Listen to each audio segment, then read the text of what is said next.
بالله من الشيطان الرجيم بسم الله الرحمن الرحيم واذكر اسم ربك وتبتل إليه تبتيلا رب المشرق والمغرب لا إله إلا هو فاتخذه وكيلا واصبر على ما يقولون واهجرهم هجرا جميلا وذرني والمكذبين أولي النعمة ومهلهم قليلا إن لدينا أنكالا وجحيما وطعاما ذا غصة وعذابا أليما يوم ترجف الأرض والجبال وكانت الجبال كثيبا مهيلا إنا أرسلنا إليكم رسولا شاهدا عليكم كما أرسلنا إلى فرعون رسولا فعصى فرعون الرسول فأخذناه أخذا وبيلا فكيف تتقون إن كفرتم يوما يجعل الولدان شيبا السماء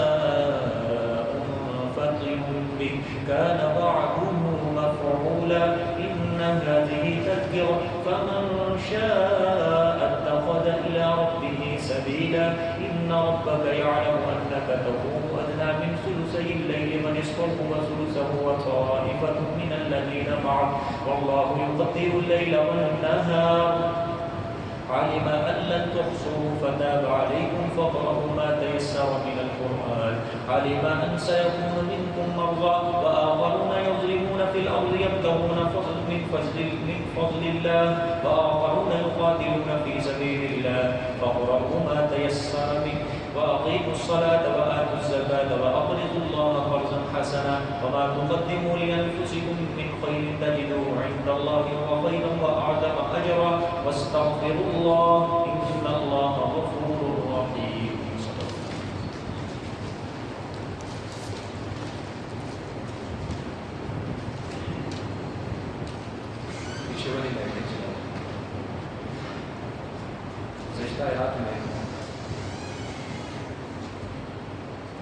اللہ پاک نے تہجد کی حکمتیں بیان فرمائی. فرمایا کہ میرے پیغمبر ہم آپ پر بوجھ ڈالنے والے ہیں، اس لیے ابھی سے ہم آپ کو تہجد کا عادی بنانا چاہتے ہیں، خوگر بنانا چاہتے ہیں، تاکہ مشکلات اور پریشانیوں کی آپ کو اس سے نپٹنے کی عادت بنے. پھر فرمایا ان ناشئۃ اللیل ہی اشد وطئا واقوم قیلا، اور رات کا اٹھنا جو ہے یہ عضو موافقت کے نفس کو روکنے کے یہ زیادہ قریب ہے. پھر فرمایا ان لک فی النہار سبحا طویلا، دن میں آپ کیا ہوتے ہیں؟ مشغول ہوتے ہیں، دعوت و تبلیغ کا کام کرنا، تعلیم، اصلاح خلق. تو فرمایا رات کے وقت کیا پڑھنی آپ نے. اب جہاں سے آج کا سبق شروع ہو رہا ہے وَاذْكُرِ اسْمَ رَبِّكَ وَتَبَتَّلْ إِلَيْهِ تَبْتِيلًا. اب یہ دن اللہ نے ایک حکمت بیان فرمائی. دیکھیں وَاذْكُرِ اسْمَ رَبِّكَ، اور ذکر کرتا رہ نام پاک اپنے رب کا، ذکر کرتا رہ نام پاک اپنے رب کا. وَتَبَتَّلْ إِلَيْهِ تَبْتِيلًا، اور اکیلا ہو جا تو طرف اس کے اکیلا ہونا. یہ کس کو حکم دیا جا رہا ہے؟ آپ سے وَتَبَتَّلْ إِلَيْهِ تَبْتِيلًا، اور اکیلا ہو جا تو إِلَيْهِ طرف اس کے یعنی اللہ کے تبدیلا اکیلا ہونا. کس میں اکیلا ہونا ہے؟ پھر عبادت، یعنی عبادت کے اندر اس کے سامنے کیا ہو جائے؟ اکیلا ہو جائے. ٹھیک ہے، ایک مطلب تو یہ. دوسرا یہاں پہ دیکھیں دو چیزیں اللہ نے بیان فرمائی ہیں، یہ ذہن میں رکھنا، اس کے مطابق آج سمجھیں. وَاذْكُرِ اسْمَ رَبِّكَ ایک حکم ہے اپنے نام اپنے رب کا کیا لو؟ نام ذکر کرو. اور دوسرا حکم وَتَبَتَّلْ إِلَيْهِ تَبْتِيلًا، اپنے آپ کو کیا کر لو؟ اکیلا کر لو اللہ کے لیے. ٹھیک ہے. تبتل کا لغوی معنی کہ مخلوق سے منقطع ہو کر خالق کی عبادت میں لگ جانا. تبتل کا لغوی معنی کیا ہے؟ مخلوق سے منقطع ہو کر، منقطع مطلب تعلق توڑ کر خالق کی یاد میں اس کی عبادت میں لگ جانا. یہ تبتل کا لغوی معنی ہے. سمجھے؟ اللہ کے ہاں کیا چاہتے ہیں آپ صلی اللہ علیہ وسلم کو؟ دیکھیں پیچھے ہے الا لک فی النہار سبحا طویلا، یہاں پہ فرمایا اپنے رب کا نام لینا ہے اور اس کے لیے اپنے آپ کو اکیلا کر لیا۔ تو تبتل کا لغوی معنی یہ ذہن میں رکھنا ہے، انسان کا جو دل ہے بشری تقاضے کے تحت اس میں والد کی بھی محبت ہوتی ہے، والدہ کی بھی محبت ہوتی ہے، بھائی بہن کی بھی محبت ہوتی ہے، بیوی صاحبہ کی بھی محبت ہوتی ہے، اولاد کی بھی محبت ہوتی ہے۔ تو دل جو ہے ہمارا اکیلا نہیں ہے، مشترک ہے۔ دل جو ہے اکیلا نہیں ہے بلکہ کیا ہے، مشترک، ہر کسی کی محبت پائی جاتی ہے۔ تو اللہ نے آپ صلی اللہ علیہ وسلم کو فرمانا یہ چاہتے ہیں کہ میرے پیغمبر آپ کے دل میں میرے سوا کسی کی محبت ہونی ہی نہیں چاہیے، آپ کے دل میں صرف میری محبت ہونی چاہیے، یعنی دل بس مجھے دے دو۔ یہ مطلب ہے تبتل الیہ وتبتل الیہ تبتیلا، اپنے آپ کو اللہ کے لیے کیا کرو، اکیلا کرو۔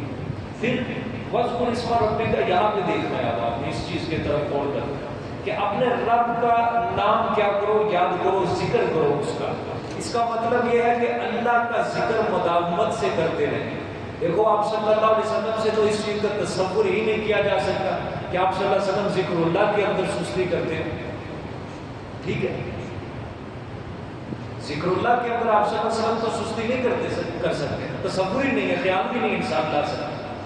تو آپ صلی اللہ علیہ وسلم کو جب حکم دیا جائے مطلب یہ ہے کہ مواظبت، پابندی، ہمیشگی، مداومت ذکر اللہ میں، اور یہ تب ہی ہو سکتا ہے کہ جب ذکر اللہ کو عام مراد لیا جائے، زبان سے نہیں، صرف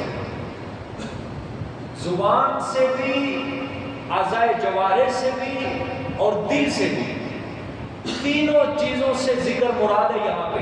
وگرنہ بیت الخلاء اگر جائے انسان قضائے حاجت کے لیے، وہاں زبان سے ذکر حرام ہے، ٹھیک ہو گیا۔ اب وہاں انسان کا دل ہے کہ دل ہمیشہ کے لیے اللہ کے ذکر میں مصروف رہے، اللہ کی یاد میں مصروف رہے۔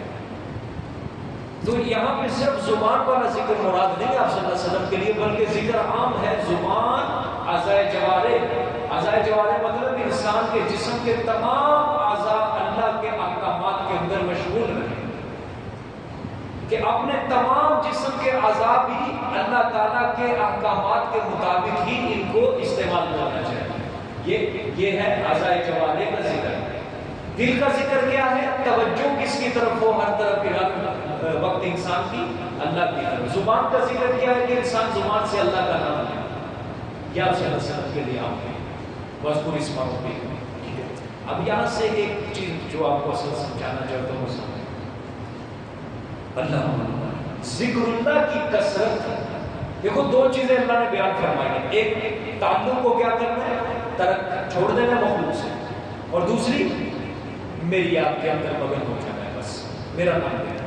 ذکر اللہ کی کثرت اور تعلقات دنیا کے ترک کرنے کے اندر، چھوڑنے کے اندر، یہ جو دو چیزیں ہیں نا، اس میں سب سے آگے صوفیہ کرام رہے ہیں۔ سمجھ آئے؟ میں سیدھی بات کر رہا ہوں، سب سے آگے سلفن خلفن، پہلے دور میں اور بعد کے دور میں ذکر اللہ کی کثرت اور دنیا سے تعلقات کو منقطع کرنے میں صوفیہ کرام سب سے آگے ہیں۔ صوفیہ کرام اب کیا فرماتے ہیں، یہاں پہ اللہ نے دو اصول بیان فرمائے۔ صوفیہ کرام فرماتے ہیں کہ جس مسافت کو طے کرنے میں اور جس راستے کو قطع کرنے میں ہم دن رات محنت کر رہے ہیں، جس مسافت کو طے کرنے میں اور جس راستے کو قطع کرنے میں، ٹھیک ہے، یعنی توڑنے میں ہم دن رات لگے ہوئے ہیں، اس کے دو قدم ہیں۔ کتنے قدم؟ پہلا قدم ہے مخلوق سے انقطاع، دوسرا قدم ہے وصول الی اللہ۔ پہلا قدم مطلب مخلوق سے انقطاع، مخلوق سے جدا ہو کر تعلق توڑ کر، دوسرا قدم وصول الی اللہ، اللہ سے مل جائے انسان، اللہ سے اپنا تعلق کیا کر لے، مضبوط کر لے۔ کتنے قدم ہے یہ؟ دو قدم۔ یہ آیت دیکھو، واذکر اسم ربک وتبتل الیہ تبتیلا، اس میں کتنے قدم ہیں؟ کون سا قدم کس میں بیان ہو رہا ہے بتاؤ ذرا، غور کرو. ہاں وَاذْكُرِ اسْمَ رَبِّكَ کے اندر کیا وصول ہی لگنا ہے. آگے وَتَبَتَّلْ إِلَيْهِ تَبْتِيلًا میں دنیا سے لگ تھلگ ہو جاؤ، مخلوق سے تعلق انقطاع کر دو، توڑ. سمجھ آ گیا؟ صوفیہ کی اصطلاح میں اس کو کہا جاتا ہے وصول اللہ، اللہ سے مل جاؤ، بس اللہ سے اپنا تعلق قائم کر دو. اور وہ فرماتے ہیں اس کے لیے سب سے پہلی چیز ضروری ہے مخلوق سے انقطاع. مخلوق سے انقطاع کا مطلب یہ نہیں ہے کہ انسان اپنے والدین کے، بیوی بچوں کے، اولاد کے حقوق پورے کرنے چھوڑ دے، یہ مطلب نہیں. مطلب یہ ہے کہ ان کے حقوق بھی پورے کریں، زیادہ وقت جو ہے وہ کس کو دے؟ اللہ کو دے، تب اللہ ملتا ہے. یہ نہیں کہ دنیا کے اندر ہی پڑا رہے، بس ہر وقت انہی کے پیچھے پڑا ہوا ہے، دنیا کے اندر لگا ہوا ہے اور اللہ کے ساتھ تعلق ہی نہیں ہے اس کا. تو آپ نے غور کرنا ہے، دو قدم ہے. پہلا قدم جو ہے مخلوق سے انقطاع ہے. مخلوق سے تعلق ٹوٹے گا تو پھر کس سے جڑے گا؟ اللہ سے جڑے. پہلا قدم گویا مخلوق سے تعلق توڑ رہے ہیں، پہلا قدم اٹھائے گا تو دوسرے تک پہنچے گا. بات سمجھ رہے ہو کہ نہیں سمجھ؟ اب یہاں پہ کیا ہے؟ ترتیب سیدھی ہے یا الٹی ہے؟ اندر دیکھو آیت کے موضوع کو الٹ. اس کی وجہ یہ ہے کہ اصل مقصد کیا ہے انسان کا؟ اللہ سے تعلق جوڑنا. اس لیے وصول اللہ، اللہ سے تعلق جوڑنے کی افضلیت کو اور قدر کو انسان کے دل میں بڑھانے کے لیے دوسرے قدر کا پہلے ذکر کر دیا کہ اے انسان اصل مقصد تیرا یہی ہے کہ تو اللہ کو کیا کر لے پانے. اس لیے وَاذْكُرِ اسْمَ رَبِّكَ کا پہلے ذکر کر دیا اور وَتَبَتَّلْ إِلَيْهِ تَبْتِيلًا کا بعد میں ذکر کر دیا.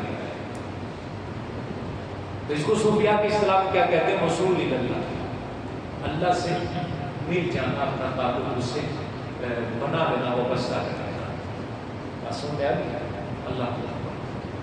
اچھا ایک چیز اور سمجھ لیجیے، ہمارے لوگ نا کئیوں کو فتویٰ لگانے کی عادت ہوتی ہے، بہت بری بات ہے.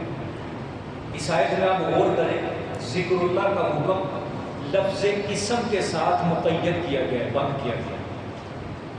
سمجھ آ گیا؟ دیکھو اللہ نے یہاں پہ یہ نہیں فرمایا وَاذْكُرْ رَبَّكَ کہ اپنے رب کو یاد کرو، بلکہ کیا کہا؟ وَاذْكُرِ اسْمَ رَبِّكَ اپنے رب کے نام کا ذکر کرو، یاد کرو. کیا مطلب ہے یہاں پہ؟ اللہ کا ذکر کرو، یہ مطلب ہے.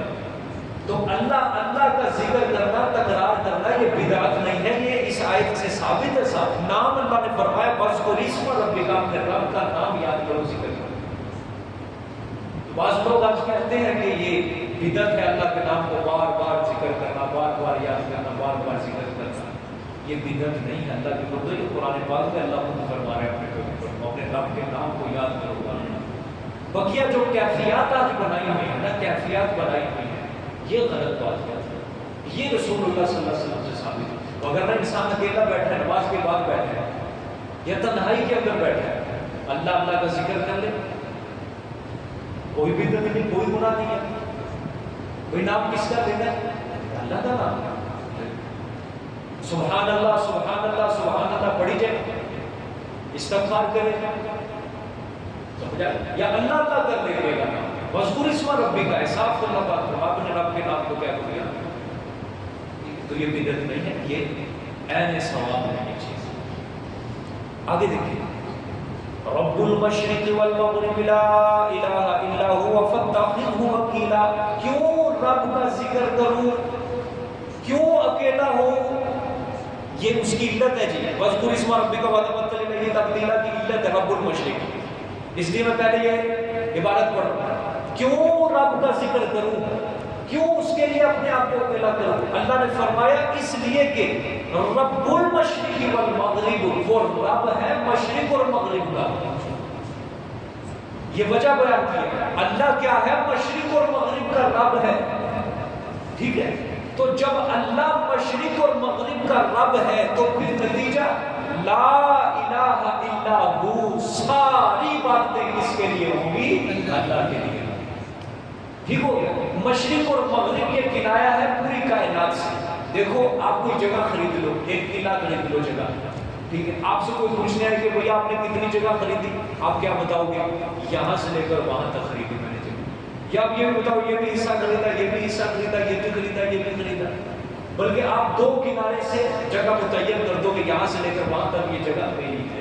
تو اس لیے اللہ نے فرمایا مشرق اور مغرب بول کر پوری کائنات کو اللہ پاک نے اس میں شامل کر دیا کہ مشرق اور مغرب یعنی ساری کائنات کا رب، ساری کائنات کے اختیار صرف اور صرف اللہ کے پاس ہے. تو جب ساری کائنات کے اختیار اللہ کے پاس ہیں تو پھر لا الہ الا ہو، ساری کی ساری باتیں صرف اسی کے لیے کرو، اللہ کے لیے. اپنا توکل، اپنا بھروسہ اللہ کے اوپر رکھو اور نام صرف اور صرف کس کا کرو؟ اللہ کے نام کا ذکر کرو. لا الہ الا ہو، نہیں کوئی معبود مگر وہی. فاتخذہ وکیلا، جی بس بنا لے تو اس کو وکیل. کیا کر لے؟ وکیل بنا لے. کس کو بنا لے وکیل؟ اللہ کو اپنا وکیل بنا لے. سبحان اللہ، سمجھا گیا؟ اللہ کو اپنا کیا بنا لے؟ وکیل بنا لے. وکیل کا لغوی معنی ہوتا ہے کہ انسان اپنا کام کسی کو سپرد کر دے، اس کو کیا کہتے ہیں؟ وکیل. کہ جس کو انسان اپنا کام سپرد کر دے، ٹھیک ہے. تو معنی یہاں پہ کیا ہے کہ میرے پیغمبر اپنے معاملات، اپنا سب کچھ، اپنے دنیاوی دینی معاملات سب کچھ کس کے سپرد کر دے؟ اللہ کے سپرد کر دے. اسی کا نام توکل ہوتا ہے، اسی سے توکل نکلتا ہے کہ انسان اللہ کو کیا بنائے؟ اپنا، بولو، وکیل بنائے. تو اللہ کے اوپر وہ توکل رکھے. وکیل بھی اسی طرح کہتے ہیں عدالتوں میں، ہمارے اوپر بھروسہ رکھو، ٹھیک ہو گیا، ہمارے اوپر توکل رکھو. تو اللہ بھی کہتے ہیں جب میرے پاس آپ نے اپنا معاملہ چھوڑ دیا، مجھے وکیل بنا ہی دیا ہے، تو پھر مجھ پہ توکل رکھو، بھروسہ رکھو. ہم آپ کو کبھی ضائع نہیں ہونے دیں، اور جس کا اللہ وکیل بن جائے تو اس کو تو کوئی بھی ضائع نہیں کر سکتا. وَمَن يَتَوَكَّلَ اللَّهِ فَهُوَ حَسْبُهُ، سورۃ طلاق کے اندر پڑھا ہے کہ جو انسان اللہ کے اوپر اپنا توکل کر لیتا ہے فَهُوَ حَسْبُهُ، اللہ اس کے لیے کافی ہے. أَلَيْسَ اللَّهُ بِكَافٍ عَبْدَهُ، اللہ نے فرمایا کہ اللہ اپنے بندے کے لیے کافی نہیں. اللہ یہاں تک جی تہجد کا بیان ہے، ختم ہو گیا یہاں تک. فَاتَّخِذْهُ وَكِيلًا، ٹھیک ہو گیا. اچھا، تہجد کی رکعتیں کتنی ہیں جی؟ 8. ٹھیک ہو گئے، 8 رکعتیں تہجد کی. اور وتر کی کتنی ہے؟ 3 رکعتیں. ٹھیک ہو گیا. اچھا، اب تہجد کی 8 رکعتیں 2 کر کے پڑھنا افضل ہے. 4 بھی پڑھ سکتے ہیں، 4 کر کے 2 کر کے پڑھنا چونکہ افضل ہے، کیونکہ نفل ہے نا. تو نفل جو نفلی عبادت ہوتی ہے وہ 2 کر کے پڑھنے کا افضل ہے. میں پھر کہہ رہا ہوں، میرے لفظوں میں غور کیا، میں افضل کی بات کر رہا ہوں. 4 پڑھ لو گے وہ بھی ٹھیک ہے، ہو جائے گا، ثواب ملے گا، لیکن زیادہ ثواب کس میں ہے؟ 2 کر کے پڑھنے کا. ٹھیک ہو گیا.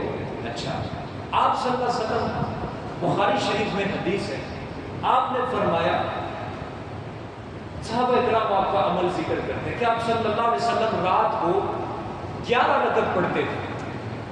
کتنی رکعت؟ 11 رکعت. اب وہ کون سی ہوتی تھی؟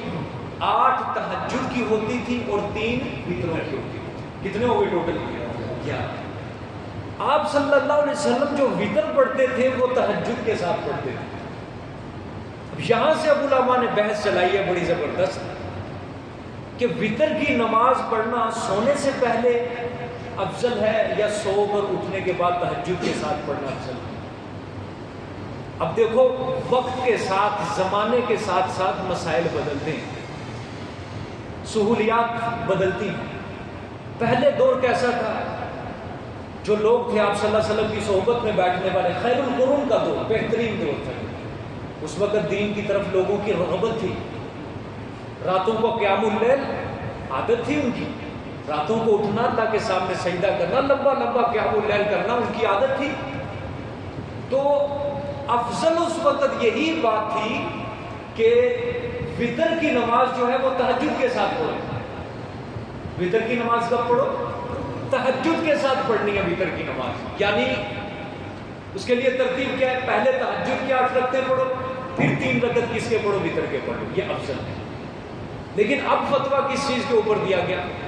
اب فتویٰ یہی ہے کہ جس کو خوف ہے کہ میں تہجد کے وقت نہیں اٹھ سکتا، یا جس کی عادت ہی نہیں ہے، زندگی میں کبھی اٹھنا نصیب نہیں ہوا تہجد کے وقت، تو وہ سونے سے پہلے عشاء کے بعد اپنے کیا پڑھ لے؟ وتر پڑھ لے۔ بات سمجھ میں آ گئی ہے؟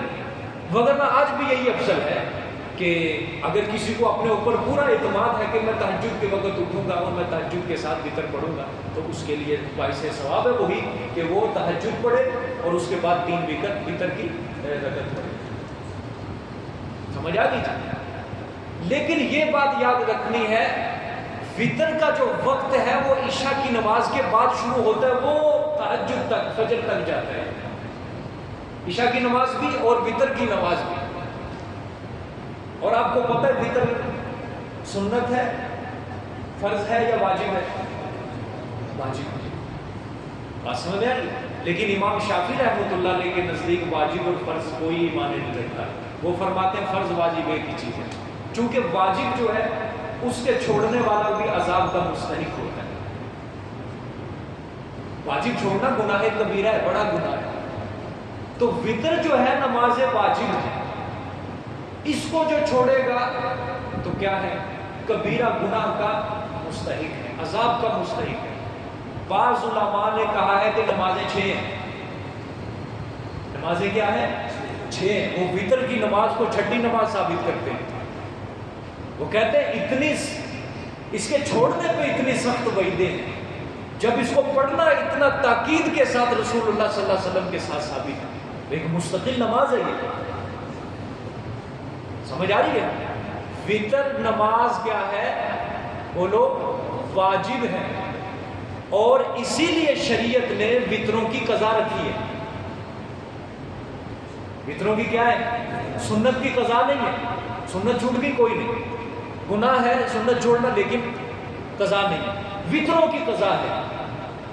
وتر جس نے چھوڑ دیے قضا کرے گا، 2 دن کے چھوٹے، 3 دن کے چھوٹے، 4 دن کے، سال بھر کے چھوٹے، اس کی قضا ہے وتروں کی، کیونکہ واجب نماز ہے، واجب کی قضا ہے۔ سمجھ آئی بات؟ آپ صلی اللہ علیہ وآلہ وسلم نے فرمایا کہ اللہ نے رات کی نماز کے بعد ہمیں عشاء کے بعد ایک نماز عطا کی ہے، سرخ اونٹوں سے بھی بہتر ہے وہ نماز ہمارے لیے۔ سرخ اونٹ عرب کے اندر جو تھے نا، یہ بڑے قابل قبول سمجھے جاتے تھے، جس کے پاس ہوتے تھے اس بندے کو امیر سمجھا جاتا تھا، مالدار، بڑی قیمت لگتی تھی۔ تو محدثین نے فرمایا، جو آپ صلی اللہ علیہ وسلم نے فرمایا نا کہ وتر کی نماز کو جو کہا جا رہا ہے کہ سرخ اونٹوں سے بہتر، مطلب یہ ہے دنیا وما فیہا سے بہتر ہے وہ نماز۔ اب دنیا وما فیہا کیا چیز ہے؟ دنیا اور جو کچھ بھی اس کے اندر ہے، وما فیہا، جو کچھ بھی دنیا کے اندر ہے، ان سب سے زیادہ افضل کیا ہے؟ وہ وتر کی نماز ہے۔ یہ فضیلت ہے۔ اور چھوڑنے پر وہی دیکھو، آپ صلی اللہ علیہ وسلم نے فرمایا جس نے وتر کی نماز چھوڑی وہ میری امت میں سے نہیں ہے، میری امت میں سے نہیں ہے۔ اتنی تاکید ہے وتر کی نماز کی۔ تو اب دیکھو کتنی سخت وعید ہے، اب آپ خود ہی حساب لگاؤ کہ یہ چھٹی نماز ہے کہ نہیں۔ اگرچہ فرض نمازیں 5 ہیں، میں اس کا ایک دین کے اندر اضافہ نہیں کر رہا، لیکن اگر ہم فضائل کو دیکھو اس کے چھوڑنے پر وعید دیکھیں کتنی سخت ہے۔ وتر کی نماز واجب ہے، چھوڑنے والا سخت گناہ گار ہے، اس کے اوپر اس کی قضا کیا ہے؟ واجب ہے۔ اس لیے سفر کی نماز، عشاء تو قصر ہے فرض، لیکن وتروں کی قصر نہیں ہے، وتر پورے پڑھنے پڑتے ہیں۔ تو جو نماز وتر کے اندر بھی معاف نہیں ہے تو پھر سمجھ لو چھٹی نماز بن گئی، اتنی سخت، یعنی کہ اس کے اوپر تاکید آتی ہے۔ دوسرا مسئلہ یہ ہے کہ دعائے قنوت ہمارے لوگوں کو اس کے اندر بڑا مسئلہ بنا ہے۔ دیکھو وتر کی نماز میں دعائے قنوت پڑھنا واجب ہے۔ دعائے قنوت پڑھنا کیا ہے؟ واجب ہے۔ تیسری رکعت میں اللہ اکبر کہہ کے رفع یدین کر کے کیا پڑھنی چاہیے؟ دعائے قنوت پڑھنی چاہیے۔ اب اس میں بھی اختلاف ہے کہ دعائے قنوت رکوع سے اٹھ کر پڑھنی چاہیے یا رکوع سے پہلے پڑھنی چاہیے۔ ہمارے نزدیک جو ہے وہ رکوع سے پہلے ہی پڑھنی چاہیے، کیونکہ حضرت انس رضی اللہ تعالیٰ عنہ کی حدیث ہے، ان سے پوچھا کسی بندے نے کہ قنوت جو ہے وطروں میں رکوع سے پہلے پڑھنی چاہیے یا بعد میں پڑھنی چاہیے؟ حضرت انس نے فرمایا رکوع سے پہلے پڑھنی چاہیے. تو اس بندے نے کہا میں نے تو آپ کے بارے میں سنا ہے کہ آپ رکوع کے بعد پڑھتے ہیں. تو حضرت انس رضی اللہ تعالیٰ عنہ فرمایا جھوٹ بولتا ہے وہ، اس نے مجھ سے جھوٹ باندھا ہے. اس لیے کہ آپ صلی اللہ علیہ وآلہ وسلم نے بھی فرمایا ہے کہ آپ صلی اللہ علیہ وسلم بھی رکوع سے پہلے قنوت پڑھتے تھے، اور جو رکوع کے بعد آپ صلی اللہ علیہ وسلم نے قنوت پڑھی ہے وہ صرف 1 مہینہ پڑھی ہے. اور وہ کب پڑھی ہے؟ جو آپ صلی اللہ علیہ وسلم کے 70 صحابہ دھوکے سے شہید کر دیے گئے. آپ نے قنوت نازلہ پڑھی تھی، رکوع کے بعد آپ نے ان کے لیے بد دعائیں کی تھی 1 مہینہ تک اس قوم کے لیے. تو قنوت جو ہے یہ وطروں رکوع سے پہلے، جس کو نہیں آتی فوراً جلد از جلد یاد کرے. جان بوجھ کے اگر چھوڑے گا تو اس کے بھیتر نہیں ہوگی، کیونکہ یہ کیا ہے؟ قنوت واجب ہے، ضروری ہے. فی الحال اگر جس کو نہیں آتی اس کی جگہ وہ دعا پڑھ لے ربنا آتنا فی الدنیا حسنۃ وفی الآخرۃ حسنۃ. تو یہ رفع یدین کرنا جو ہے تیسری رکعت کے اندر کیا ہے؟ واجب ہے. اگر کوئی یوں ہی چلا گیا، بھول گیا، رکوع کے اندر چلا گیا، تو اب اس کے لیے یہی مسئلہ ہے کہ واپس آئے. ٹھیک ہے. اور اگر امام جماعت کے ساتھ نماز پڑھا رہا ہے وتر کی مثلا رمضان میں، اگر امام سے چھوٹ گئی ہے اس کے آگے تو ہم ہاتھ جوڑتے ہیں وہ نہ واپس آئے کبھی. ٹھیک ہو گیا. اگر وہ واپس آ گیا تو بہت کام خراب ہوگا. کچھ کوئی صاف آئے گی، کوئی نہیں آئے گی، کوئی لقمے دے دے تھک جائیں اور امام صاحب کنفیوز ہو جائیں گے کہ میں کیا کروں. سمجھا؟ تو قنوت اگر بھولے سے چھوٹی ہے نا، بھولے سے چھوٹ گئی، رکوع کے اندر چلا گیا، کوئی مسئلہ بعد میں سجدہ صاحب کا، کیونکہ واجب کی تلافی کس سے ہو جاتی ہے؟ سجدہ صاحب سے. فرض اگر جان بوجھ کے چھوٹے یا بھولے سے چھوٹ جائے، فرض چھوٹ گیا جس طرح مرضی، وہ تو نماز دوبارہ پڑھے گا، اس کے سجدہ صاحب سے نقصان نہیں پورا ہو سکتا. واجب جو ہے اگر بھول کے چھوٹ گئے انسان سے، اس کی تلافی سجدہ صاحب کے ذریعے ہو سکتی ہے. سمجھ آئیے جی وطر؟ ہاں. اور کوئی کسی لحاظ سے مسئلہ ہو تو بعد میں پوچھ لیا کرو، شرمایا نہ کرو خدا کے لیے. دعائے قنوت اگر کسی کو آتی ہے تو وہ مجھے سنا دے، غلطی نکل جاتی ہے. اگر نہیں آتی تو اس کو یاد کرنا شروع کرو. ضروری ہے نا یہ. اب جو چیز ضروری ہے اس کو آپ نے روزانہ اس نماز کے اندر پڑھنا ہے. جو چیز ضروری ہے اس کو پڑھو تو صحیح، یاد کرو. جو چیز کرنے والی ہے یاد کرو. اسی طرح تحیات ہے وہ بھی سناؤ. غلطی ہے تو کم از کم نکل جائے گی. شرمانے کی کیا بات ہے؟ ایک شرم انسان کو جنت میں لے کے جاتی ہے، ایک شرم جہنم میں لے کے جاتی ہے. لیکن جو شریعت کے اندر شرم کی جاتی ہے نا وہ جہنم میں لے جاتی ہے. کہ انسان شرماتا شرماتا دین کے کتنے کاموں سے بے بہن. اب کوئی بندے مثلا نماز کے اندر، میں آپ کو ایک بات بتاتا ہوں، اگرچہ میرا گمان نہیں ہے، مثال کے طور پہ کسی کی اتحیات درست نہیں ہے، درود شریف درست نہیں ہے، سورۃ فاتحہ درست نہیں ہے، ایسی غلطی کرتا ہے جس کی وجہ سے نماز ہی نہیں اس کی قبول، حرام غلطی کرتا ہے، نماز ہی نہیں. لیکن وہ بیچارہ شرما رہا ہے کہ نہیں یار کیا کہیں گے لوگ، یعنی جس کو میں سناؤں گا وہ مجھے کیا کہے گا. اب آپ یہ جو شرما رہے ہیں نا تو آپ کی یہ شرم آپ کو جہنم میں لے جائے گی. شریعت میں شرم نہیں ہے، کرنا پڑے گا یہ کام. صحابہ اکرام نے کتنی عمر میں اسلام قبول کیا وہ لوگ. حضرت ابو بکر صدیق آپ صلی اللہ علیہ وسلم سے 2 سال چھوٹے تھے. آپ صلی اللہ علیہ وسلم کو کتنے سال کی عمر میں نبوت ملی؟ 40 میں ملی ہے. تو حضرت ابو بکر کی عمر کتنی ہوگی؟ 38 سال. ٹھیک ہو گیا. یعنی 38 سال کی عمر میں حضرت ابو بکر صدیق آپ صلی اللہ علیہ وسلم پر ایمان لائے. شریعت سیکھی ہے یا نہیں؟ تو پھر یہاں پہ کیوں شرمایا جائے؟ دین سیکھتے ہیں. حضرت عمر رضی اللہ تعالیٰ عنہ یہ غالباً 10-12 سال چھوٹے تھے. 27-28 سال عمر میں انہوں نے اسلام قبول کیا. شریعت سیکھی ہے یا نہیں سیکھی؟ یہاں کیوں شرما رہے ہو؟ اللہ کے بندو دین ہے، سیکھو. عبداللہ بن سلام رضی اللہ تعالیٰ یہودیوں کے عالم تھے. پوری شریعت چھوڑ کر محمد کی شریعت کو قبول کیا. بوڑھے تھے، بوڑھے صحابی تھے، لیکن شریعت سیکھی ہے. حضرت سلمان فارسی رضی اللہ تعالیٰ صحابہ میں سب سے زیادہ عمر ان کی ہوئی ہے 300 سال. شریعت سیکھی ہے.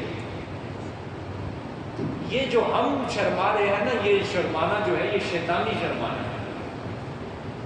سیکھو خدا کے لیے، میں تمہیں بار بار کہتا ہوں، اپنی نماز سبحانک اللہم سے لے کر تحیات آگے سلام تک ضرور سناؤ.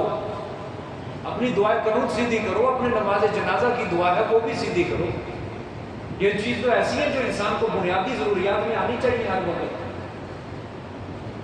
دیکھیں جی آگے، یہاں تک تہجد کے بعد کیا ہوئی ہے، مکمل ہوئی. وَاصْبِرْ عَلَىٰ مَا يَقُولُونَ وَاهْجُرْهُمْ هَجْرًا جَمِيلًا. اب تسلی ہے جی آپ صلی اللہ علیہ وسلم کے لیے، اور صبر کرتا رہ تو ان باتوں پر جو وہ کہتے ہیں، اور چھوڑ دے تو ان کو چھوڑنا اچھا. دیکھو آپ صلی اللہ علیہ وسلم کو اللہ نے تسلی دی، فرمایا میرے پیغمبر یہ مشرکین کی جو خرافات، ان کی جو زبان سے آپ کو تکلیف دے، زبان سے تکلیف دے رہے ہیں، تو آپ صبر و تحمل کے ساتھ برداشت کریں، اور ان کا معاملہ، اس معاملے کے اندر اللہ کو اپنا کارساز بنائیں، چھوڑ دیں ان کو. ٹھیک ہے، وَاصْبِرْ عَلَىٰ مَا يَقُولُونَ، صبر کر دو ان باتوں پر جو وہ کہتے ہیں. آگے فرمایا وَاهْجُرْهُمْ هَجْرًا جَمِيلًا. فرمایا یہ جو تکذیب والے آپ کو ایذا سے لبریز کلمات کہہ رہے ہیں نا، تو آپ ان کا انتقام بھی نہ لیں. دیکھو وَاهْجُرْهُمْ، ان کو چھوڑ دو. حجرًا جمیلا مطلب کیا لکھا ہے، اچھا چھوڑنا، خوبصورت چھوڑنا. کس کو کہتے ہیں اچھا چھوڑنا؟ جس میں انتقام کا جذبہ نہ ہو، اس کو کہتے ہیں چھوڑنا اچھا. میں آپ کو ایک بات سمجھاتا ہوں. عام طور پہ انسان کی طبیعت کے اندر یہ بات داخل ہے کہ جس سے انسان اپنا تعلق توڑ لیتا ہے، اس کی اب طبیعت کے اندر داخل ہے، اس کی روح کو سکون اس وقت تک نہیں ملنا جب تک وہ اس کے خلاف زبان نہ استعمال کرے. یہ ہے کہ نہیں عادت سب کی؟ جس سے تعلق توڑنا ہے اس کی روح کو سکون اس وقت ہی ملتا ہے جب وہ اس کے خلاف دوسروں کو بات بیان کرے، اس کے دل کو ٹھنڈ پڑتی ہے. تو اللہ اپنے پیغمبر سے فرما رہے ہیں میرے پیغمبر ان سے ترک تعلق کرو، کوئی کسی قسم کا شکوہ شکایت کسی کے سامنے ان کی نہ بیان کرو. ترک تعلق کر دو لیکن تبلیغ جاری رکھو، ترک تعلق کرو، کوئی کسی قسم کا شکوہ، کیونکہ آپ کا جو منصب ہے وہ بڑا اعلیٰ ہے. آپ کے اخلاق کریمہ جو ہے اس کا تقاضا یہ ہے کہ آپ جن سے ترک تعلق کریں، آپ اپنی زبان سے ان کے خلاف کوئی کسی قسم کی شکوہ اور شکایت نہ. یہ مطلب ہے وَاهْجُرْهُمْ حَجْرًا جَمِيلًا. آج بھی یہ بات میں ایک دنیا داری کے لحاظ سے آپ کو بات سمجھا دیتا ہوں. دیکھو ایک ہوتا ہے ترک کلام کرنا، ایک ہوتا ہے ترک تعلق کرنا، دونوں میں بڑا فرق ہے. ترک تعلق کیا ہے کہ سلام ہی ختم کر دے، ایک مسلمان اور مومن سے یہ تو چیز نہیں. ترک کلام ٹھیک ہے،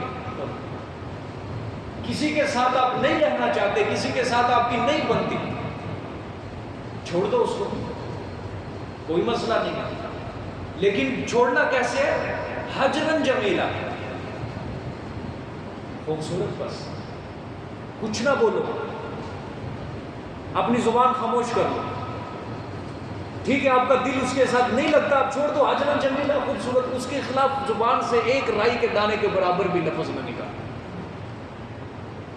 عام طور پہ ہمارے دنیا کے اندر کیا ہوتا ہے، جب دو تعلق والے ٹوٹتے ہیں، ایک دوسرے کے خلاف کیا ہو رہی ہے، اس سے زیادہ کیا ہوتی ہے، کشیدگی بڑھتی ہے، بات لڑائیوں تک پہنچ جاتی ہے.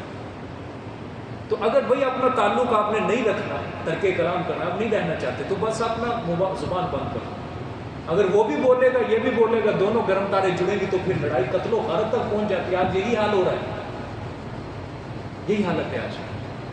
مثال کے طور پہ بھئی کسی کے ساتھ نہیں بنی آتی، اگر وہ بندہ آپ کے خلاف زبان استعمال کر رہا ہے، کبھی کسی کے پاس جا کے آپ کے خلاف باتیں کر رہا ہے، کبھی کسی کے خلاف، آپ کا حق اب یہ بنتا ہے آپ کا ظرف، آپ نے اپنا ظرف اونچا کرنا ہے، ظرف بڑا کرنا ہے، آپ نے اس کے اوپر عمل کرنا ہے. حجرن جمیلا، آپ نے اپنی زبان سے اس کے خلاف بات نہیں نکالنا، جو مرضی ہو جائے آپ نے اپنی زبان سے بات نکالنی. اگر آپ اپنا بدلہ لینے کے لیے تیار ہو گے نا کہ اگر وہ میرے خلاف کرتا ہے تو میں بھی اس کے خلاف کروں گا، لوگوں کو بتاؤں گا، تو سمجھ لو پھر اللہ کے اوپر سے توکل بھروسہ اٹھ گیا. اب آپ اپنی مدد خود کر رہے ہیں جس میں آپ ناکام ہو جائیں گے. میں آپ کو لکھ کے دیتا ہوں، میری بات یہ نقش کر لو، اگر زندگی کے اندر ایسا قدم آ بھی جائے کسی کے ساتھ، اگر وہ برا بنتا ہے آپ کے خلاف باتیں کر، آپ خاموش ہو جائیں، آپ سے آ کے کوئی پوچھتا بھی آپ خاموش رہو، مت بولو ایک لفظ بھی، بس کو یار نہیں بنی، بس نہیں بنی، وہ بولتا ہے بولنے دو، انشاءاللہ وہ لذیذ اپنی آنکھوں سے دیکھو گے، اللہ آپ کو یہ منظر دکھائے گا، وہ جو آپ کے خلاف باتیں کر رہے ہیں زمانہ اس کو برا کہے گا اور زمانہ آپ کو سچا کہے گا۔ یہ میری بات ہے، عام دنیا داری کے اندر یہ معاملات پیش آتے ہیں۔ شطرنج پتہ ہے کھیل، بادشاہوں کا کھیل ہے یہ، شاہی خاندانوں کا کھیل ہے یہ۔ کیا ہوتا ہے شطرنج؟ میں نے کھیلی نہیں، خدا کے لیے مجھ پہ غلط گمان نہ کرنا، میں نے پڑھا ہے اس کے بارے میں، وہ بہت زیادہ پڑھا ہے اس کے بارے میں، یہ بڑا پرانا کھیل ہے، 3-4 ہزار سے قبل مسیح پرانا کھیل ہے یہ۔ لڈو، تاش، کرکٹ، فٹ بال یہ تو اب کی پیداوار ہے۔ شطرنج جو ہے بادشاہوں کا کھیل ہے، بادشاہ اپنے بچوں کو سکھایا کرتے تھے کہ میرے بعد تمہیں سیکھ گیا نا، تم نے کھیلنی ہے۔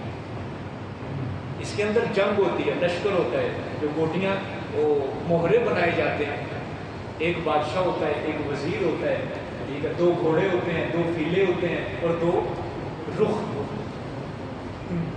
2 توپے، 2 ہاتھی، 2 گھوڑے، ایک بادشاہ، ایک وزیر، 8 سپاہی۔ ادھر ایک لشکر ہوتا ہے اور دوسرے کھلاڑی کے پاس ایک لشکر ہوتا ہے۔ مقصد اس میں کیا ہوتا ہے؟ بادشاہ کو گھیرا ڈالنا ہے، اور بادشاہ کس لائن میں ہوتا ہے؟ پچھلی لائن میں، اس کا بادشاہ بھی پچھلی لائن میں، آگے سپاہی ہوتے ہیں 8-8۔ مقصد کیا ہوتا ہے اس میں؟ صرف بادشاہ کو گھیرا ڈالنا ہے، مقصد یہ نہیں ہوتا ہے سپاہی مارنے، مقصد یہ نہیں ہوتا ہے کہ توپیں اڑانی ہے اس کی، مقصد بادشاہ کو گھیرا ڈالنے ہے۔ تو میں بیان یہ کرنا چاہتا ہوں کہ آپ اپنا ظرف بڑا کر کے اس کو گھیرا ڈالو، آپ اپنی خاموشی کے ذریعے اس بندے کو، بجائے یہ کہ آپ اپنی زبان استعمال کر کے اس کے پیدل کو مارو، اس کے سپاہیوں کو مارو، اس کی توپیں اڑاؤ، کوئی فائدہ نہیں ہے۔ اس طرح کیا ہوگا؟ کشیدگی بڑھے گی۔ آپ اس کا گھیراؤ تنگ کرو، وہ بول رہا ہے بولنے دو، اپنا نقصان کر رہا ہے۔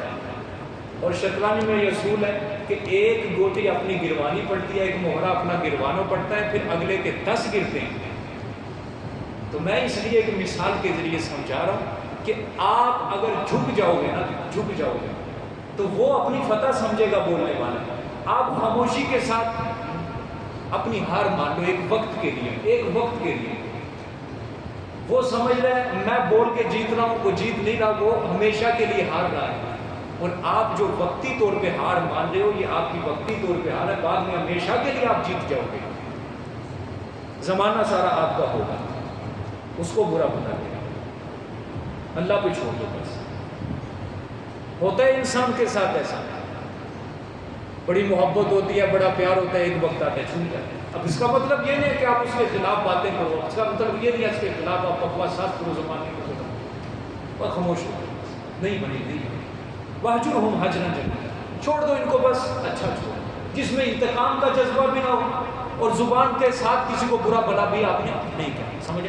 وَذَرْنِي وَالْمُكَذِّبِينَ أُولِي النَّعْمَةِ وَمَهِّلْهُمْ قَلِيلًا، فرمایا اور چھوڑ دے تو مجھے اور جھٹلانے والوں کو، ٹھیک ہے، اور چھوڑ دے تو مجھے اور جھٹلانے والوں کو، اولی النعمت جو صاحب ہیں نعمتوں کی، وَمَهِّلْهُمْ قَلِيلًا اور مہلت دے تو ان کو تھوڑا عرصہ۔ کہ وہی بات ہے غصے کے اوپر مبنی ہے، میرے پیغمبر چھوڑ دے مجھے اور جھٹلانے والوں کو چھوڑ دے ان کو۔ اب یہ چاہتے ہیں جب تک ان کو جوتے لانا پڑے یہ سیدھے نہیں، تو میرے پیغمبر ایک وقت آئے گا ہم ان کو پکڑیں گے، تھوڑی سی مدت ان کو، یعنی آپ صبر کریں، میرے صبر کریں، ٹھیک ہے، جھٹلانے والوں کو چھوڑ دیں، میں جان ان کا کام جانے، ٹھیک ہو گیا۔ ان کا حشر دیکھو کیا ہوتا ہے، تو دیکھو اللہ پاک یہ بھی وعدہ دے رہے ہیں کہ نہیں ساتھ، اگر اچھے طریقے سے چھوڑ دو گے کسی کو تو اس کا حشر برا ہوگا، آپ اگر خاموش رہو گے تو صبر کرو گے تو آپ کا پلہ اونچا رہے گا۔ سمجھ آ رہی کہ نہیں آ رہی؟ ہاں، ان لدینا انکالا وجحیما وطعاما ذا غصۃ وعذابا الیما۔ اب یہ اچھا یہ پیچھے ہے نا اولی النعمتی، صاحب نعمت کے کافروں کو کہا جا رہا ہے، آپ کے کیا معنی لکھا ہے؟ ہاں، دنیا مال، ظاہری بات ہے دنیا اور مال جب انسان کو مل جاتا ہے تو پھر وہ کیا آخرت کو جھٹلاتا ہے. اس وجہ سے اللہ نے کہا میرے پیغمبر دنیا کے عیش و عشرت میں مبتلا ہو کر آخرت کو جھٹلا رہے ہیں. کوئی نہیں، آنا تو میرے پاس ہی، دیکھنے کا کرتا کیا ہے. ٹھیک ہے آگے. بے شک ہمارے ہاں ہے انکال و جحیما، بیڑیاں.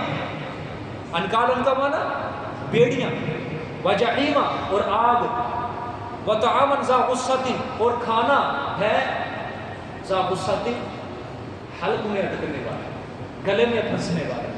ذا غصۃ کا یہ مطلب ہے. اللہ نے فرمایا ہمارے پاس بیڑیاں بھی ہیں، آگ بھی ہے، اور تیسری چیز گلے میں اٹکنے والا کھانا بھی ہے. یعنی جہنمی کھانا جو ہوگا وہ کانٹے دار ہوگا. ایسا کھانا ہوگا نہ وہ نگلا جا سکے گا نہ وہ اگلا جا سکے گا، گلے میں پھنس جائے گا.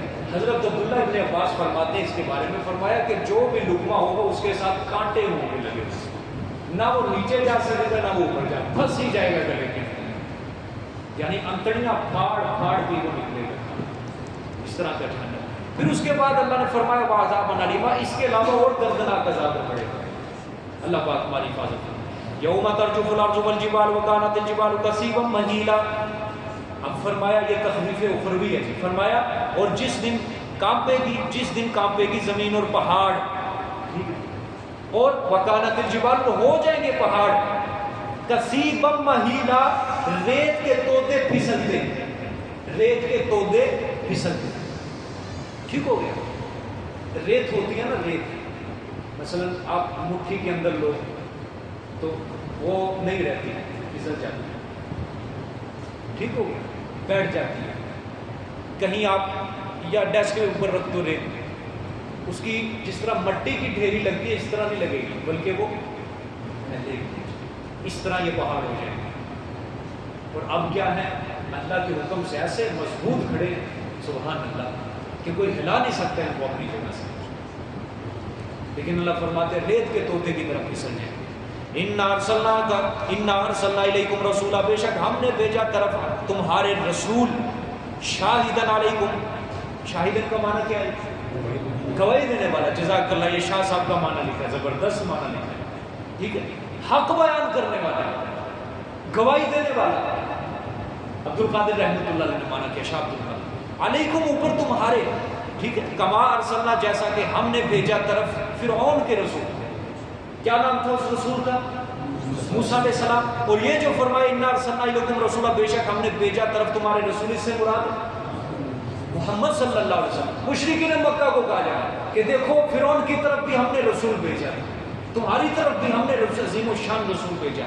لیکن فعصیٰ فرعون الرسول، فرعون نے رسول کی کیا کی؟ نافرمانی کی ہے. فَأَخَذْنَاهُ أَخْذًا وَبِيلًا، بس ہم نے پکڑا اس کو پکڑنا سخت. مشرکین مکہ کو کہا جائے کہ دیکھو فرعون نے موسیٰ کی نافرمانی کی، اور تم اگر میرے پیغمبر کی نافرمانی کرو گے ہم بھی تمہیں پکڑیں گے. اور ماشاءاللہ اس کے اندر قیامت تک کے لوگ کیا ہیں، مخاطب ہیں. سمجھ آ رہی ہے کہ نہیں آ رہی؟ اگر کوئی مسلمان ہے، کوئی امت میں سے کوئی فرد ہے، کوئی بندہ، کوئی قوم رسول اللہ صلی اللہ علیہ وسلم کی نافرمانی کرے گی تو وہ بھی کیا ہوگا، اللہ اس کو بھی سخت پکڑ کرے گا. یہ نہیں کہ سرکار دی امت چواں سرکار کو چاہے گی. ہاں قرآن پاک ہے صاف، اللہ مشرکین مکہ کو کہہ رہے ہیں. آگے دیکھیں، فَكَيْفَ تَتَّقُونَ إِن كَفَرْتُمْ يَوْمًا يَجْعَلُ الْوِلْدَانَ شِيبًا، بس کیسے تم بچو گے اگر تم نے کفر کیا اس دن، يَجْعَلُ الْوِلْدَانَ شِيبًا، کہ جس دن ہو جائیں گے بچے بھی شیبا. جی بھائی، ہاں جو دن کر دے گا بچوں کو بھی بوڑھا کر دے گا. اللہ کو بڑی عجیب بات.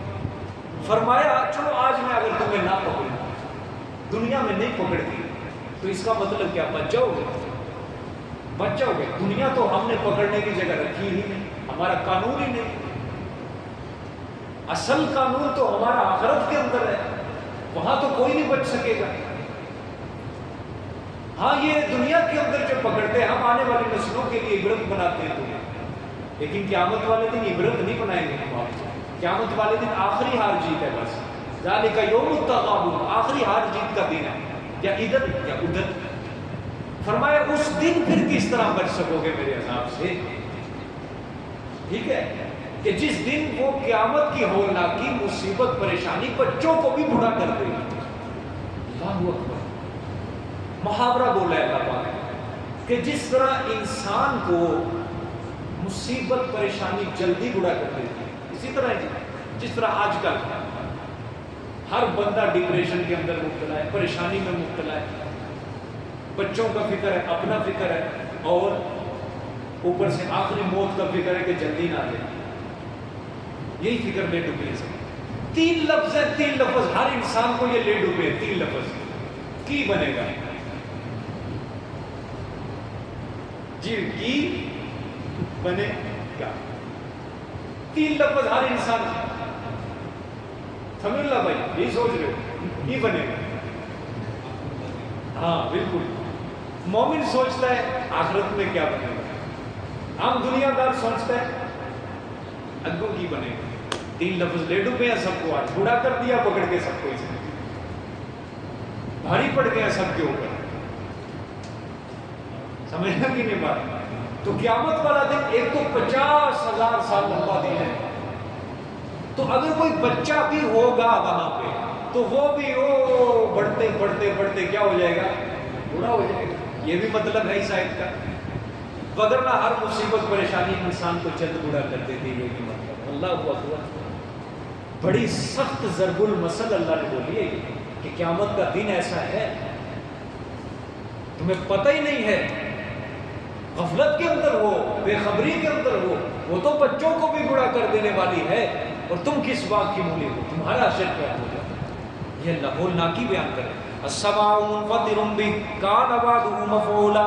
فرمایا آسمان پھٹ جائے گا اس دن، ہے وعدہ اس کا ہونے والا، پکا پورا ہونے والا ہے وعدہ. پھٹ جائے گا آسمان پہ. یہ بھی عجیب بات ہے، آسمان پھٹ جائے گا. تجھے زمین کا ذکر ہوا، زمین ہلا دی جائے گی، پہاڑ ریت کے تودے کی طرح پھسل جائیں گے، اور آسمان بھی کیا ہو جائے گا، پھٹ جائے گا. یہی اللہ کی مخلوق میں سب سے بڑی 3 چیزیں ہیں. کائنات میں زمین ہے، پہاڑ ہے اور آسمان ہے. فرمایا تینوں کا ذکر کیا. جب یہ 3 ہی نہیں رہے گی تو کائنات کہاں ہے؟ جب زمین ہی نہیں رہی، زمین کے اوپر ہی انسانیت ہے زیرو چیز. جب زمین ہی نہیں تو کچھ نہیں، آسمان نہیں تو کیا ہوگا، نہ سورج رہے گا، نہ چاند، نہ ستارے، کچھ بھی نہیں. اور یہ وعدہ اللہ نے فرمایا پورا ہونے والا ہے. بھول چوک کے اندر نہ رہنا کہ ہم غفلت کے اندر ہو جائیں گے اور قیامت کو بھول جائیں گے. آئے گی قیامت. ان هذه تذکرہ فمن شاء اتخذ الى ربه سبیلا. اللہ اکبر. کیا قرآن پاک کا انداز ہے. اللہ نے فرمایا یہ جتنی باتیں میں نے بیان کی ہیں نا، یہ نہیں کہ ایک کان سے سنو دوسرے سے نکال دو. فرمایا ان هذه تذکرہ، بے شک یہ نصیحت ہے، عبرت حاصل کرو، نصیحت حاصل کرو. فمن شاء اتخذ الى ربه سبیلا. فرمایا بس وہ بندہ جو چاہے بنا لے طرف اپنے رب کے راستہ. بس وہ بندہ جو بنا لے طرف اپنے رب کے راستہ. کیا مطلب؟ نصیحت حاصل کر لو، ایمان لے آؤ، نیک عمل کرو، اچھے بن جاؤ، محمد صلی اللہ علیہ وسلم جیسی زندگی بنا لو تو تمہارا اپنے رب کی طرف راستہ بن جائے، اللہ کا تقرب، اس کی نزدیکی حاصل ہو جائے. اب دیکھو یہاں پہ لوگ جو کہتے ہیں اللہ توفیق دے گا دکھا دے، کہتے ہیں نا، یہ آیت صاف اس چیز کا رد کر رہی ہے. یہ نصیحت ہے. وہ بندہ شاہ جو چاہے تو بنا لے طرف اپنے رب کے راستہ. یعنی بندے کو کہا جا رہا ہے تیرا پہلے قدم اٹھانا ہے. تو سوچ، تیرے دل والا برتن سیدھا ہونا چاہیے. تو پہلے میرے دربار میں سیدھا دل کر کے، پھر ہم تیرے دل کے اندر اپنے دین کی روشنی داخل کریں. پہلے کس سے ڈیل ہو رہی ہے؟ انسان کو کہا جا رہا ہے، انسان کو حکم دے رہا ہے پہلے تو قدم اٹھا. جب انسان کا دل ہی سیدھا نہیں ہے، صاف نہیں ہے، تو اللہ کیسے اس کے دل میں اپنے نور کی، دین کی روشنی ڈالے گا؟ قانون ہے جی، قانون ہے. پہلے برتن کو صاف کیا جاتا ہے، پھر اس میں کھانا ڈالا جاتا ہے. کہ گندے برتن میں کھانا ڈالا جاتا ہے، صاف برتن میں کھانا ڈالا. پہلا انسان اپنا دل صاف کرے، پھر اللہ کا کام ہے کہ اللہ اپنے دل کے اندر، اس کے دل کے اندر اپنے دین کا نور اس میں داخل کرے. جب دل صاف ہوگا تو پھر اس کے کرشمے پھر ابھرنے گے. جب دل ہی گندا ہے، خلیص ہے، صاف نہیں ہے، تو پھر اس میں کہاں اللہ اپنی محبت پیدا کرے گا، کہاں محبت پیدا کرے گا؟ یہ تو قائد اعظم کی محبت ہے نا ہمارے دلوں کے اندر. اللہ کی محبت کہاں ہے؟ تو جب دل کے اندر سے یہ دنیا نکالو گے تو پھر اللہ کی محبت آ پہلا انسان دیکھو صاف بات کہہ رہی ہے، نصیحت حاصل کرے انسان اپنے رب کی طرف رسا۔ اچھا جی یہ جو ہے نا آگے یہ آسان ہے، آخر تک میں ترجمہ کروں گا سارا جی، بس سیدھی سی بات ہے، اتنی سمجھ لیں۔ شروع میں جو تہجد تھی نا آپ صلی اللہ علیہ وسلم کے لیے، قیام اللیل طویل کرنا ہے، یہ بھی فرض تھا۔ کیا کرنا ہے؟ طویل لمبا کرنا ہے، فرض تھا، یعنی چھوٹی تہجد نہیں ہونی چاہیے، لمبا۔ اب یہ شروع میں صحابہ کرام آپ صلی اللہ علیہ وسلم تہجد پڑھتے تھے، 2/3 رات کا حصہ تہجد میں گزرتا تھا، 2/3 رات، وہ مکی زندگی۔ اب کیا ہوتا، رات کو تہجد پڑھنے پاؤں کے اندر گرم آ جاتے، دن کو تبلیغ کا محنت مزدوری صحابہ کرنے، سونے کے لیے گویا جو 1/3 رات بس پورے دن 24 گھنٹوں۔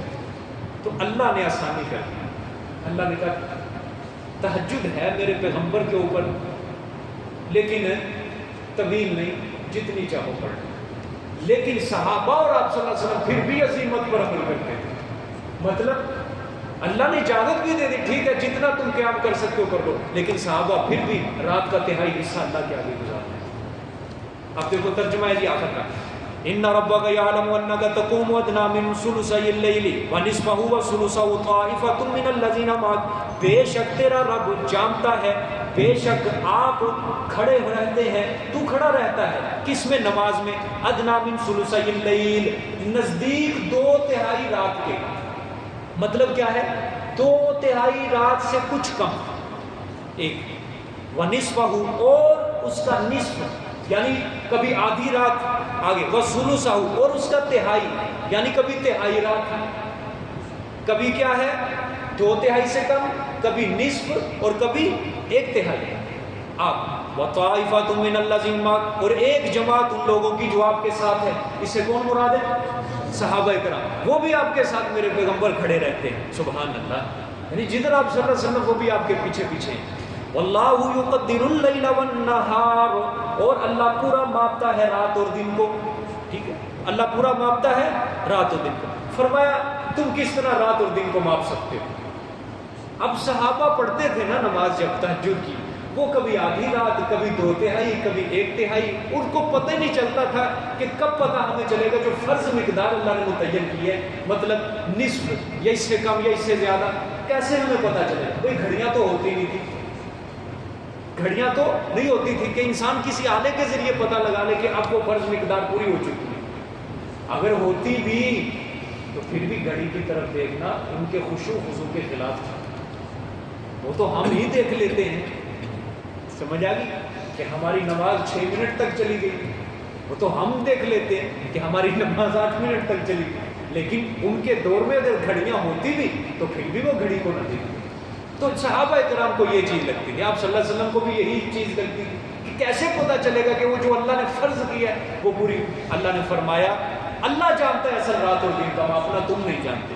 اللہ نے فرمایا علم ان لن تحصوا فتاب علیکم فاقرؤوا ما تیسر من القرآن، فرمایا جانتا ہے، ہاں جانتا ہے یہ کہ ہرگز نہیں پورا کر سکو گے تم، ہرگز نہیں پورا کر سکو گے تم اس کو، یعنی اس فرض مقدار کو، تو سو فتاب علیکم، پس رجوع کیا اوپر تمہارے، ٹھیک ہے، یعنی پس معافی بھیج دی تمہارے اوپر، یعنی اللہ نے کیا کر دیا ہے؟ ساکت کر دیا، آسانی کر دی ہے تمہارے لیے۔ فَقْرَؤُوا مَا تَيَسَّرَ مِنَ الْقُرْآنِ، بس پڑھو جو آسانی لگے قرآن سے، وہ جتنا مرضی پڑھو چاہو۔ پہلے کیا تھا؟ وہ نصف رات، اب کیا ہے؟ جہاں سے قرآن پڑھنا چاہو، جو آسانی لگے نا اتنا پڑھ لو بس، ٹھیک ہے، باقی زیادہ پڑھنے کی ضرورت نہیں۔ یہ اللہ پاک عالم الغیب ہے بابا، اگر اللہ تعالیٰ یہ طویل یہ فرض قیام یہ جب جاری رہتا نا تو یہ آج جو قوم ہے، ٹھیک ہے، ان کا تو پنجابی میں کہتے ہیں رڑی نکل جانی سی، سمجھائیے کہ نہیں؟ ہاں، نصف رات تک کھڑا ہونا کوئی آسان کام ہے؟ بڑا مشکل ہے، 2/3 پھر آسان کام ہے۔ اللہ نے فرمایا فقرؤوا ما تیسر من القرآن، سارے کہہ لو الحمدللہ، بچ گئے ہو۔ علم ان سیکون منکم مرضی، آگے اللہ نے علتیں بیان کی، وجہ کیا ہو سکتی ہے؟ جانتا ہے یہ کہ ہوں گے تم میں مریض، سب سے زیادہ 14ویں صدی کے مریض بیمار ہوں گے بیچارے، نہیں کھڑے ہو سکتے، زیادہ لمبا قیام نہیں کر سکتے، ٹھیک ہے. وآخرون یضربون فی الارض، اور دوسرے سفر کر رہے ہوں گے زمین میں، ٹھیک ہے، کچھ سفر کر رہے ہوں گے زمین میں، ٹھیک ہو گیا. اچھا، یبتغون من فضل اللہ، تلاش کر رہے ہوں گے اللہ کا فضل، یعنی رزق وغیرہ تجارت کے لیے. وآخرون یقاتلون فی سبیل اللہ، اور دوسرے وہ لڑ رہے ہوں گے اللہ کے راستے میں. فقرؤ ما تیسر منہ، پھر فرما دیا پس پڑھو جو آسان لگے اس سے، ٹھیک ہے، پس پڑھو تم وہ حصہ جو آسان ہو اس سے. واقیموا الصلاۃ، آخر میں فرمایا اور قائم کرو نماز کو. وآتوا الزکاۃ، اور زکوٰۃ کو ادا کرو. واقرضوا اللہ قرضا حسنا، فرمایا اور قرضہ دو اللہ کو قرضہ اچھا. یہ وہی بات ہے کہ اگر میرے راستے میں خرچ نہیں کرنا، چلو قرضہ ہی دے، قیامت والے دن واپس لے جائیں، ٹھیک ہو گیا. وہ مطلب ہے وما تقدموا لانفسکم من خیر تجدوه عند اللہ هو خیرا واعظم اجرا، فرمایا اور جو کچھ کے آگے بھیجو گے، وما تقدموا، اور جو کچھ کے آگے بھیجو گے تم، لانفسکم، واسطے اپنے نفسوں کے، من خیر، نیکی سے، ٹھیک ہے، اپنے نفسوں کی بھلائی کے لیے نیکی سے کچھ آگے بھیج دو گے نا، تجدوه عند اللہ، پاؤ گے اس کو اللہ کے ہاں، ٹھیک ہے. اور ہوا خیرن، وہ جو اجر پاؤ گے نا اللہ کے ہاں سے وہ بہتر ہے تمہارے لیے. وَأَعْظَمَ أَجْرًا، اور بہت بڑا ہے اجر. اچھا، اس پہ غور کرنا ہے. وَمَا تُقَدِّمُوا لِأَنفُسِكُمْ، کہ جو کچھ بھی تم آگے بھیجو گے نا اپنے نفسوں کے لیے نیکی کا کام، وہ بہتر ہے تمہارے لیے. سمجھو بات خدا کے لیے. اللہ فرمانا یہ چاہتے ہیں اپنے ہاتھ سے جو تم نیکی کر لو گے نا، کما کے اللہ کے راستے میں خرچ کر لو گے، وہ بہتر ہے، بجائے یہ کہ مرتے وقت وصیت کرو میرے تہائی مال، تیسرے مال میں سے فلانی فلانی جگہ مسجد میں دے دینا، مدرسے میں دے دینا. تو اللہ پاک نے فرمایا پتہ نہیں وہ وارث تیری وصیت پوری کریں گے یا نہیں کریں گے، اس لیے زندگی کے اندر یہ اپنے ہاتھوں سے جو ادا کر دو گے وہی بہتر ہے تمہارے لیے. یہ ہے وَهُوَ خَيْرًا، ہوا خیر، وہ بہتر ہے تمہارے لیے. مثال کے طور پہ اللہ آپ کو لمبی زندگی دے، موت کا کوئی پتہ نہیں ہے. کوئی بندہ کسی کا آخری وقت ہو، وہ بندہ کہہ دے کہ بابا میری کلاس کے لیے درس قرآن والے جو ہیں میرے تیسرے مال میں سے ایک موٹا تازہ بکرا لے کے درس قرآن والوں کو کھلا دینا، سمجھ آئی گی نہیں؟ تو اب اس کے وارثوں کے ہم کو کیسے اعتماد کریں گے کہ وہ ہمیں کھلائیں گے یا نہیں کھلائیں گے؟ کوئی اعتماد نہیں. ہاں، زندگی کے اندر ہی یہ کام کر جاؤ، ابھی سے کام کر جو. اللہ فرماتے ہیں یہ بہتر ہے. یہ مثال کے ذریعے میں نے سمجھایا، کبھی بھولے نہ آپ کو زندگی. اللہ فرمانے وارثوں پر چھوڑو گے تو وہ پتہ نہیں پورا کریں گے، یا جس طرح آج کل جب میں کہاں پوری کرتے ہیں اسی سارا اپنا مال ہڑپ کر جاتے ہیں. حدیث بھی آپ صلی اللہ علیہ وسلم، صحابہ سے پوچھا آپ صلی اللہ علیہ وسلم نے کہ مجھے بتاؤ اپنے وارثوں کا مال تمہیں زیادہ پسند ہے یا اپنا مال زیادہ پسند ہے؟ صحابہ نے عرض کی یا رسول اللہ، ایسا بیوقوف کون ہو سکتا ہے جو اپنے مال سے زیادہ اپنے وارثوں کے مال سے محبت کرے؟ آپ نے فرمایا پھر سمجھ سوچ کے جواب دو.